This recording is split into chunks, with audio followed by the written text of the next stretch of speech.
পর্যন্ত কোনোদিন মুসলমানদের উৎসব শবে বরাত একটা হিন্দু মসজিদে দেখার জন্য আসলো না। মুসলমানদের উৎসব শবে কদর একটা হিন্দু কোনোদিন চাওয়ার জন্য আসলো না।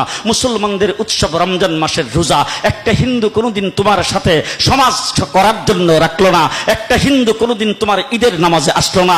একটা হিন্দু কোনোদিন তোমার সাথে জুমার নামাজে অংশগ্রহণ করলো না। তোমাকে দেখার জন্য পর্যন্ত আসলো না। তার কারণ হলো হিন্দুরা মনে করে এটা মুসলমানের উৎসব, আর তুমি মুসলমান হইয়া হিন্দুর দুর্গা পূজায় কিভাবে গেলা?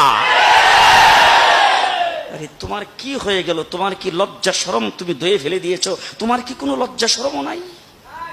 তোমার কি কোনো লজ্জা শরমও নাই? আবার কি সুন্দর বলতেছ, ধর্ম যার যার উৎসব সবার।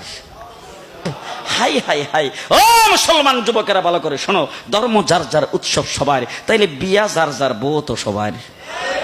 জি, বিয়ে যার যার বউ সবার, পুষ্কুনি যার যার মাছ সবার, গাছ যার যার ফল সবার, ক্ষেত যার যার ফসল সবার, দোকান যার যার মাল সবার। এখন ঘুমাইছে কি কথা বলেন না কেন?